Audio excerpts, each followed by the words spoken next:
Welcome to this explainer. Today, we're diving into why the axel jump is absolutely, without a doubt, the ultimate strategic weapon in competitive figure skating. You know, if you've ever watched a skating competition and found yourself wondering how on earth the technical score is calculated, or why certain jumps seem to instantly make or break a podium finish, well, you are in the exact right place. We're going to break down the data, the physics, and the sheer, mind-boggling human athleticism required to master this jump and win it all. Here's a quick look at our agenda for today. 1. The ultimate scoring weapon. 2. The forward takeoff problem. 3. Chasing the quadruple axel. 4. Breaking biomechanical rules. And 5. The future of skating. Let's get right into it. All right, Section 1. The ultimate scoring weapon. So take a look at the number on your screen, 1250. That is the staggering base value of the quadruple axel. For skaters competing at the absolute pinnacle of the sport, this single number acts like an ultimate cheat code. Seriously, before we even factor in any execution bonuses from the judges, just landing this thing gives a skater such a massive point cushion that it can single-handedly secure a spot on the podium.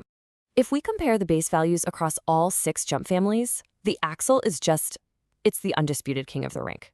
Just look at the triple row there. A triple axel is worth 8.00 points, sitting way higher than the next most difficult triple, which is the 5.90 Lutz. And when we slide over to the quadruple column, that 12.50 base value for the axel creates a massive gap from the 11.50 quadruple Lutz or the 9.50 quadruple toe loop.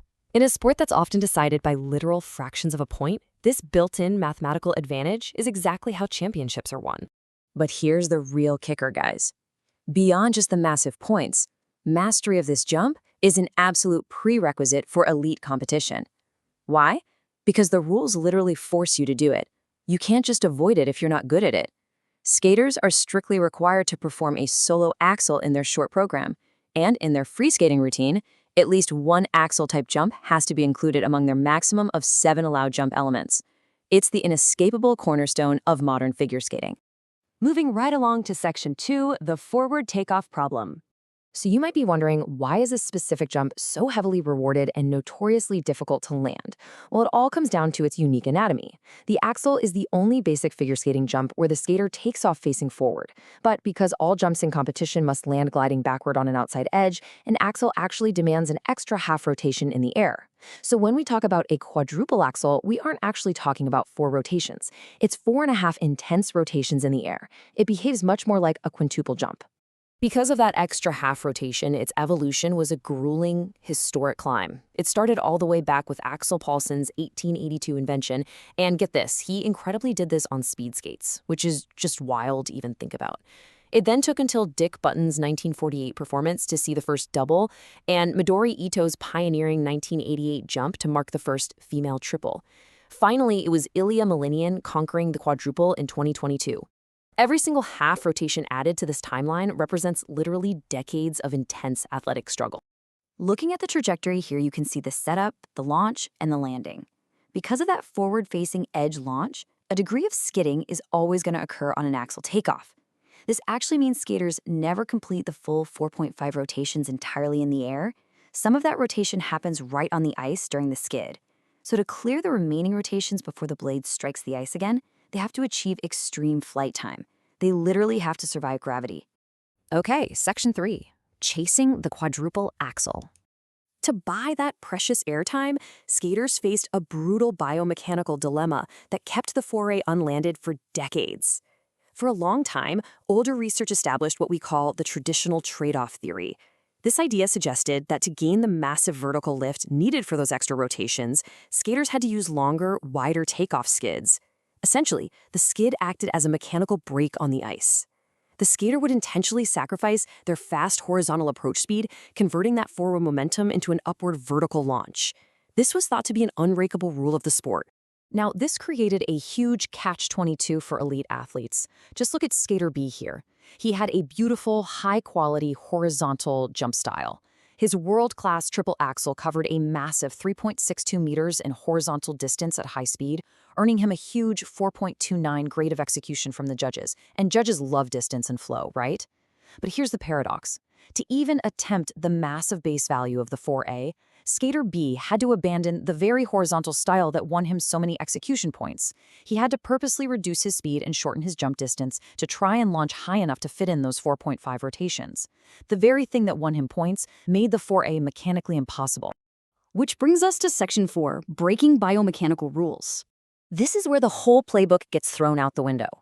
Look at this data comparison. It's honestly phenomenal. While Skater B followed traditional theory, breaking his horizontal speed down to 6.94 meters per second just to scrape together 0.75 meters of vertical height, Skater A did the exact opposite. Actually, scratch that. He utterly redefined it. Skater A achieved a breakthrough by relying on superior knee and shoulder muscle strength. Instead of braking, he simultaneously increased his takeoff speed to an incredible 7.29 meters per second, increased his jump distance to 2.96 meters, and still generated an astonishing vertical height of 0.84 meters. Check out these bell curves representing the probability density of world-class triple axles. See those dots completely separated way out on the far right? That shows Skater A's successful quadruple axle metrics. He is quite literally a massive statistical outlier. He completely broke the traditional braking effect, launching upwards into record-breaking height while keeping maximum forward momentum. It's essentially defying the established physics of the sport. This quote right here hits the nail on the head. By ignoring the traditional speed for height trade-off, Skater A proved that the quadruple axel wasn't a biomechanical impossibility. It wasn't that the human body couldn't rotate 4.5 times. No, it was a calculated challenge demanding a perfect, explosive synthesis of vertical power and high-velocity forward momentum without relying on the ice to act as a brake. It proved that unlocking the ultimate competitive weapon wasn't impossible, for sure. It just required a totally new approach to speed and power. And finally, Section 5, the future of skating. So, what does this all mean for you and the sport? Well, this new data completely redefines how elite coaches and skaters will approach training from here on out. The modern training model is now rigidly defined by Skater A's success. Step 1, athletes gotta master a massive vertical elevation first, aiming for that 0.84 meter threshold to ensure they can actually complete the rotations and secure that massive 12.50 base value. Step 2, they have to maintain a takeoff velocity above 7.20 meters per second, avoiding heavy skidding. And step 3, they need to hit a height-to-distance ratio around 0.28 to 0.30. This perfectly balances the rotation time in the air with enough forward momentum for a clean, competition-winning landing. Now that the quadruple axle ceiling has been absolutely smashed and the kinematic code has been cracked, it leaves us with one thrilling question to end on. A quintuple axle, which would technically be 5.5 rotations, carries a staggering base value of 14 points. As skaters use this newly decoded blueprint to push the boundaries of physics, what are the true limits of human flight on ice? Thanks so much for joining this explainer, and we'll catch you next time.